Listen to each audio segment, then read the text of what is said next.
Good afternoon students. आजचा topic आहे six स्टँडर्डचा. कोणत्या स्टँडर्डचा? सिक्स स्टँडर्डचा first chapter basic concepts in geometry. Okay, basic concepts in geometry. मराठीतच त्याला म्हणतात भूमितीतील मूलभूत संबोध. ओके, हा कसला टॉपिक आहे? आजचा आपला टॉपिक आहे. ओके, मराठीमध्ये पण आणि इंग्लिशमध्ये पण तुम्हाला कॉन्सेप्ट क्लिअर करतो मित्रांनो. फर्स्ट लेक्चर आहे, फर्स्ट चॅप्टर आहे. ओके, 6वीचा हा पहिलाच चॅप्टर आहे. पहिल्या चॅप्टर मध्येच दिलेले आहे तुम्हाला भूमितीतील मूलभूत संबोध. आता भूमितीतील मूलभूत संबोध काय ना मित्रांनो, हे तुम्हाला 10वी पर्यंत लागणार आहेत. हे काय तुम्हाला 10वी पर्यंत, याच्यामध्ये जे जे पॉईंट सांगितले हे सगळे तुम्हाला 10वी पर्यंत लागणार आहेत.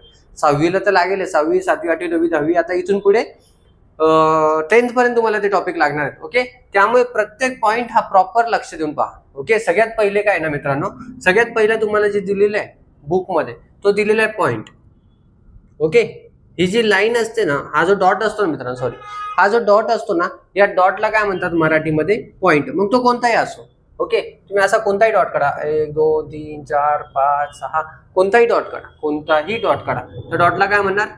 पॉईंट. ओके, आणि तो पॉईंट जर तुम्हाला शो करायचा असेल ना, आता इथे डॉट काढले मी, एवढे सगळे काढले बरोबर. आता एवढ्या सगळ्या डॉट मध्ये जर मला एकच स्पेसिफिक शो करायचं असेल, तुम्ही तिकडून बोलणार किंवा मी बोललो की मित्रांनो पॉईंट सांगा, पण कोणता पॉईंट? हे सगळे पॉईंट्स झाले बरोबर. पण स्पेसिफिक पॉईंट, स्पेसिफिक बिंदू जर सांगायचा असेल तर काय करणार? त्याला नाव दिले जाईल.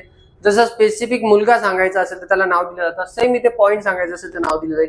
मग नाव देताना काय करतात मित्रांनो, जसं इथे दिलेले बघा A B आणि C, हे काय दिले गेले? त्या पॉईंटला नाव दिले गेलेले. पण नाव देताना नाव हे 100% किंवा कन्फर्म नाव देताना नाव हे ना मित्रांनो कॅपिटल आणि कॅपिटल लेटर मध्येच राईट करतात.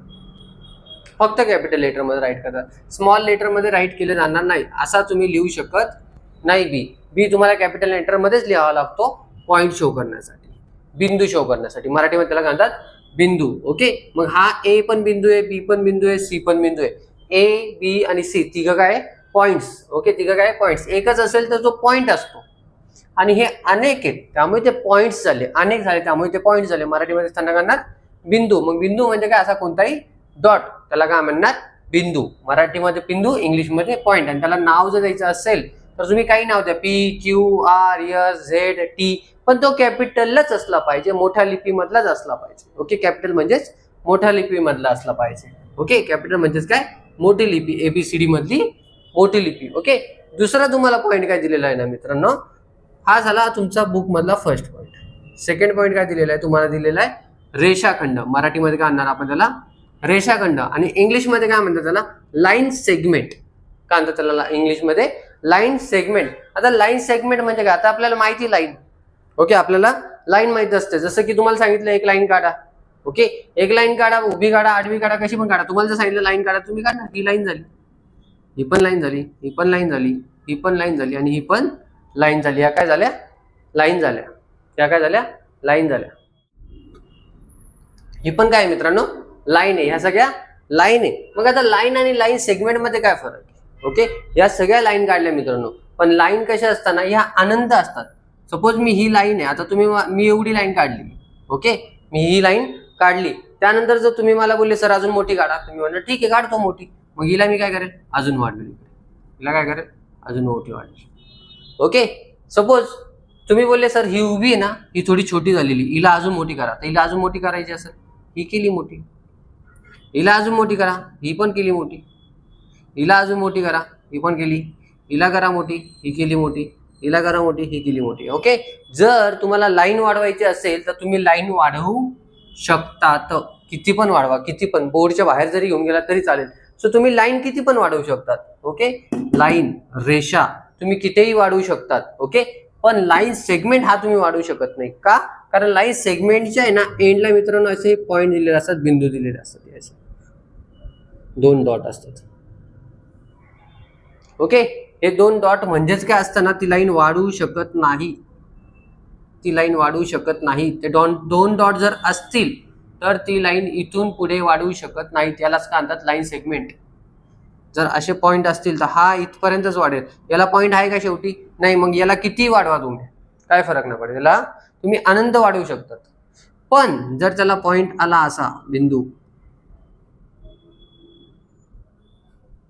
तर तुम्ही त्याला वाढवू शकत नाही. तुम्ही त्याला वाढवू शकत नाही. ज्याला वाढवू शकत नाही तो असतो तुमचा लाईन सेगमेंट. त्यालाच काय म्हणतात? लाईन सेगमेंट, मराठीत त्याला काय म्हणतात रेषा खंड, त्याला काय म्हणतात मराठीमध्ये रेषा. ओके, रेषाचा काय असतो खंड, मग त्याला रेषाखंड का म्हणतात, मग त्याला रेषाखंड का बोलतात. आता रेषाखंड बोलतात का ते बघू. रेषाखंड का बोलतात ना मित्रांनो, ही जी तुम्ही लाईन काढली आहे, याची लाईन काढली. ओके, आता मी सांगितलं लाईन ही अनंत वाढू शकते.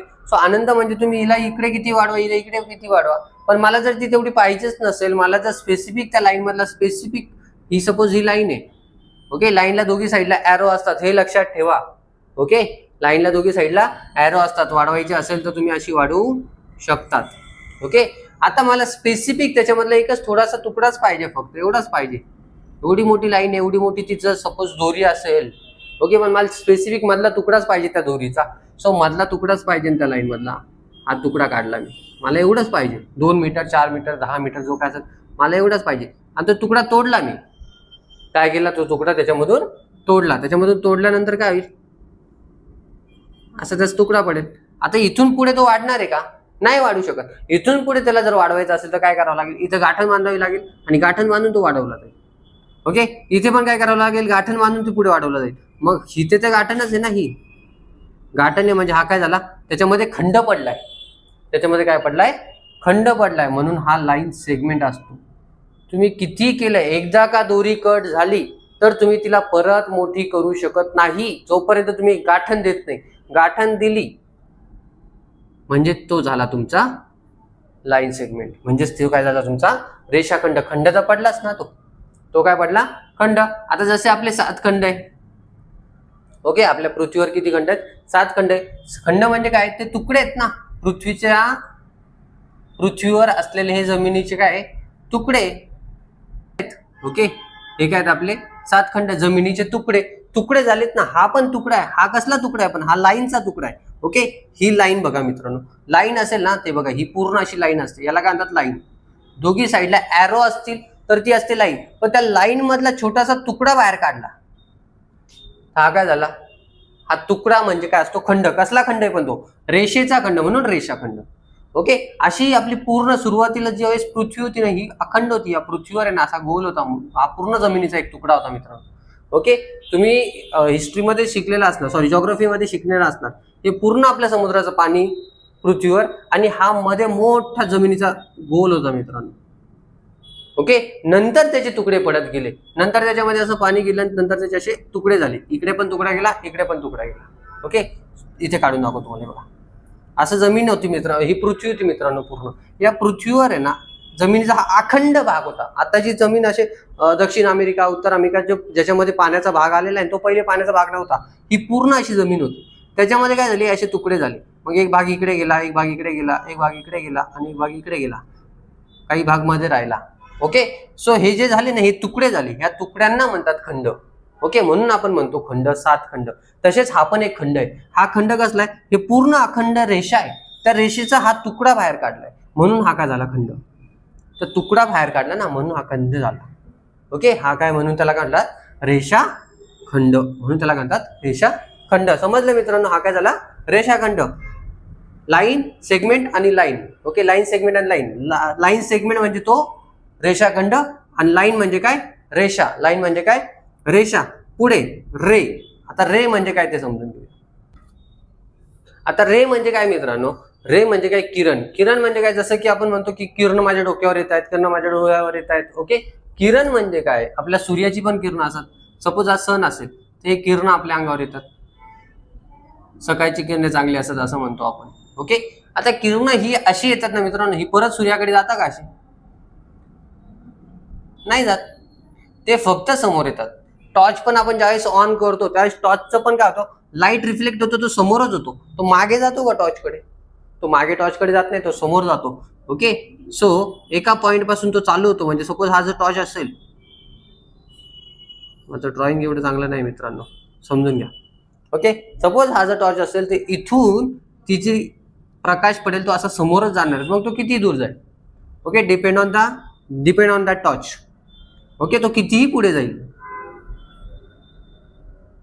ओके, पण तो मागे जाणार नाही. मग मागे जाणार नाही म्हणून याला म्हणतात काय, रे. म्हणून याला काय म्हणतात, रे, किरण. म्हणून त्याला काय म्हणतात, किरण. तो फक्त समोरच जातो. ओके, एका बाजूने. म्हणून हा काय असतो, इथे खंड पडला मित्रांनो, इथून तो वाढू शकत नाही. सो इकडेच पुढे जात असतो, म्हणून याला बाण दिला असतो. इथे किती समोर किती जाईल, तर तो अनंत जाईल, त्याला अंत नाही, असा समोर किती पण जाऊ शकतो तो. सो हा झाला रे तुमचा किरण. इकडे नाही वाढू शकत, इकडे वाढू शकत नाही. याला इंग्लिशमध्ये काय म्हणतात, ओरिजिन. याला इंग्लिश काय म्हणतात, ओरिजिन. जिथून सुरुवात होते ना, ओके, सुरुवात होते ना, तर सुरुवातीच्या पॉइंटला म्हणतात ओरिजिन. ओके, सुरुवातीच्या पॉइंटला काय म्हणतात, ओरिजिन. हा पॉइंट असतो मित्रांनो. ओके, सो ही लाईन, आणि इथून हा किती पण वाढू शकतो, ही असते किरण. त्याच्यानंतरचा पॉइंट मित्रांनो, हा पॉइंट आहे. ओके, हा बिंदू आहे. या बिंदूच्या मधून असंख्य रेषा जाऊ शकतात, असंख्य. मग अशी जाणार, अशी जाणार, अशी जाणार, अशी जाणार, असंख्य रेषा. सपोज हा पॉइंट पकडलाय, त्याच्यामधून ही रेषा मी कितीही काढू शकतो अशा. त्याला अंत आहे का, नाही. जोपर्यंत गिचमीड होत नाही त्याला काही अंत नाहीये. मग एका पॉइंट मधून असे असंख्य रेषा जाऊ शकतात. सो एका पॉइंट मधून अशा असंख्य रेषा जात असतील ना, तर त्या रेषांना काय म्हणतात, एक संपाती रेषा. या सगळ्या रेषांना काय म्हणणार, एक संपाती रेषा. ओके, कमीत कमी किती रेषा गेल्या पाहिजे, तर एका बिंदूतून कमीत कमी 2 रेषा गेल्या पाहिजे. एका बिंदूमधून कमीत कमी किती रेषा दिल्या पाहिजे, 2. आणि जास्तीत जास्त तर अनंत. किती जाओ, किती पण, त्याला दिसला नाही ना तरी चालते, अनंत.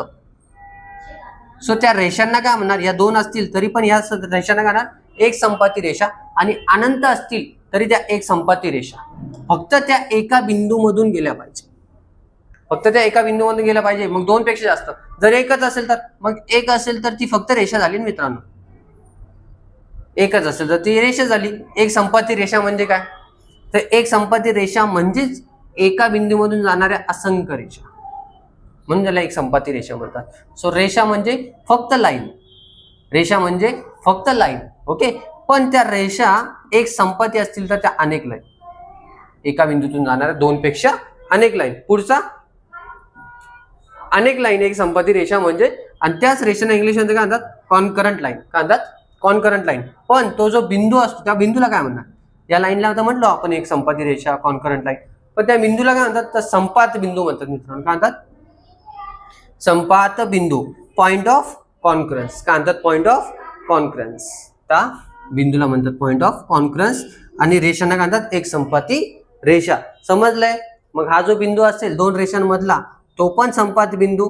हा जर असेल, हा पण संपात बिंदू. ह्या रेषा आहेत, ह्या रेषा पण एक संपाती रेषा. आणि ह्या रेषा, ह्या रेषा पण एक संपाती रेषा. समजलाय मित्रांनो. ओके, सपोज ही लाईन आहे. ओके, एका लाईन मधून 3 पेक्षा जास्त जर बिंदू असतील, एका लाईन मध्ये काय 3 पेक्षा जास्त बिंदू असतील. ही एक लाईन आहे. या एका लाईन मध्ये 3 पेक्षा जास्त बिंदू आहेत. 3 तर आहेच. ओके, 3 पण किंवा 3 पेक्षा जास्त पण बिंदू असतील तर त्या रेषेला काय म्हणतात मित्रांनो, एक रेषीय.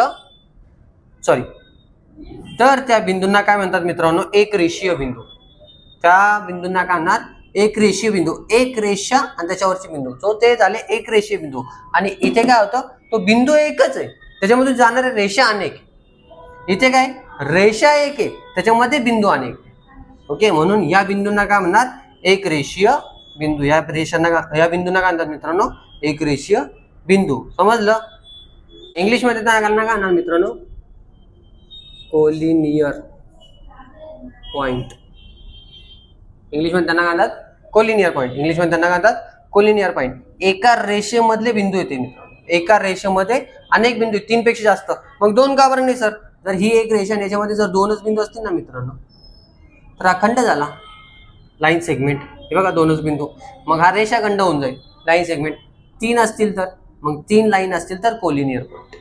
ओके, मग एक रेषीय बिंदू.